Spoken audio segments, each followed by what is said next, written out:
各位網友大家好，今日個全新盤開售就係新世界旗下位九龍塘玫瑰街低密度豪宅項目奧韻，以招標形式發售65伙，發展商其後表示即日賣出40個單位，當中包括27間複式大宅同埋13間4房3房嘅單位，成交價由3836萬去到9144萬，尺價由29200去到56866。項目樓花期大約17個月，全盤109伙，主打特色複式大宅同埋3房4房。由於冇開價單，只係以招標形式發售，所以透明度都相對比較低。而呢個樓盤嘅前身係九龍塘玫瑰街23至到34號玫瑰苑，地盤面積38960尺，最高地積比率係3倍，可建樓面面積116882平方尺。喺新世界2022年11月透過強拍底價20億7500萬成功統一業權，預計每平方尺樓面地價大約17000蚊。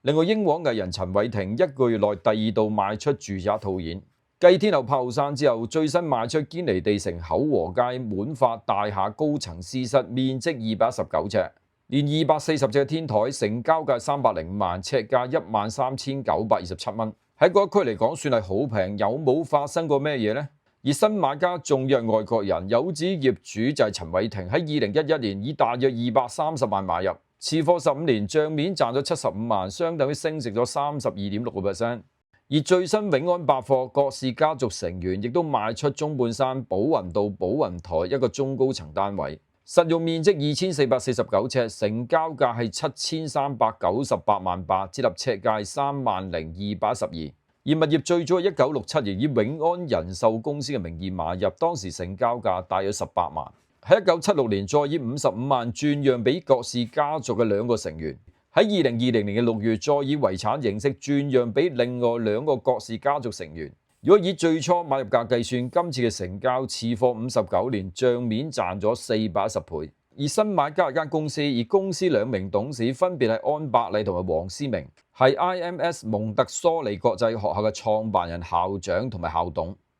有國際公共政策顧問機構公佈2026年國際住宅負擔能力報告，香港連續16年成為全球樓價最難負擔嘅城市。佢哋根據舊年第3季數據，其中香港樓價同埋收入比例係14.1倍。而值得留意喺2021年第3季係23.2倍，反映過去幾年一直都有收窄。但如果以舊年第3季到目前為止，樓價又升翻一截，所以我相信明年同一個時間公佈今年第3季嘅樓價比率有機會上翻20倍。報告統計全球96個城市嘅住宅樓價中位數以及收入中位數，按舊年第3季嘅數據，排名第2係澳洲嘅悉尼14倍。而第3位係美國聖荷西，只係11.3倍。以國際嘅標準，3倍以下算係可負擔，超過5倍屬於難以負擔，超過9倍已經係無法負擔。而香港呢一類長期高企已經係超出咗佢哋嘅想象。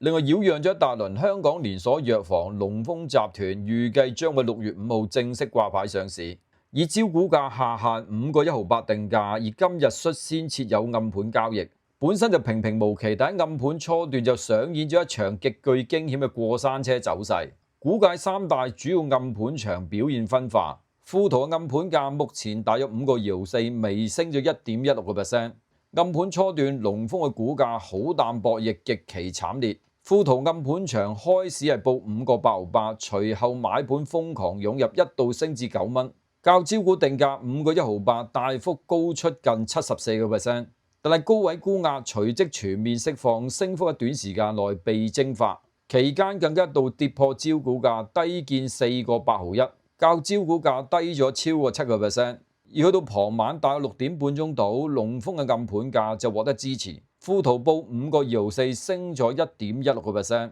如果散戶以目前水平唔計手續費離場，一手就大約賺30蚊。而其他暗盤場耀才就升咗1.7%，一手賺45；而輝立就仍然跌緊3.7%，一手蝕緊95蚊。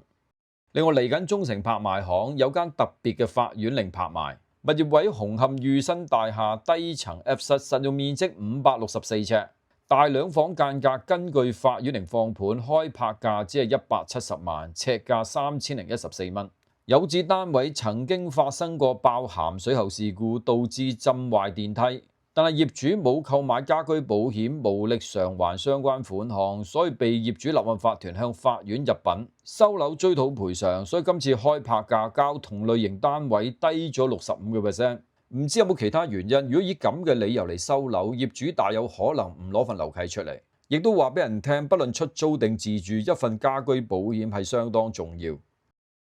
另外，再有實體連鎖時裝店結業，開業12年嘅本港女性時裝品牌 INTIGUE 就喺6月4號今晚宣布，將會今個月底陸續關閉所有門市同埋網店，結束香港營運。由即日起，各門市進行告別優惠，全店產品600折。品牌主打簡約文青同埋復古風女裝，深受年輕人歡迎。有唔少網民留言表達不捨，對消息感到突然，期望品牌可以保留返網店。品牌名稱結合咗潮流同埋復古，喺2014年創立，吸引唔少年輕人光顧。根據公司嘅網站顯示，店鋪總共有10間，分佈喺九龍新界各大商場，包括觀塘 APM、沙田新城市廣場同埋尖沙咀嘅 K11 Arts Mall。公司今晚喺社交平台 Instagram 嗰度發文，並附上珍重再見嘅圖片。內文指感謝大家對INTIGUE過去12年嚟嘅喜愛同陪伴，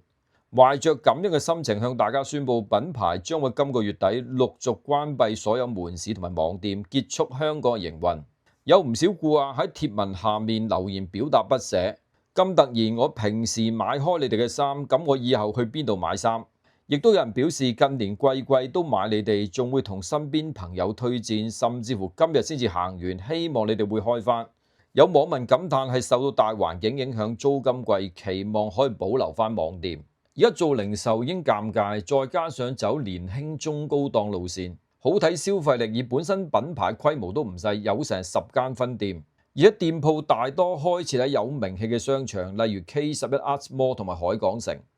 另外，本港雙失青年又稱利特族，即係非在職、非在學、非受訓嘅青年，問題持續備受關注。而有立法會議員表示，喺人工智能發展正改變就業市場，部分企業減少招聘青年初階人員，擔心會進一步影響青年嘅就業狀況。勞福局長孫玉菡今日回覆立法會質詢嗰陣時表示，本港15至24歲雙失青年近年維持喺34000至到36000水平，佔同齡組別人口大約5.7至到6%。佢亦都指出，即使經濟環境較好，勞工需求殷切嘅年份，本港青年利特族嘅比例大多徘徊喺6至7%，反映唔少青年需要較長時間探索就業方向，尋找合適工作。佢都表示，佢哋正就 AI 對本港勞工市場嘅影響進行全面分析，相關結果將會納入人力推算中期更新，預計今年第4季公佈。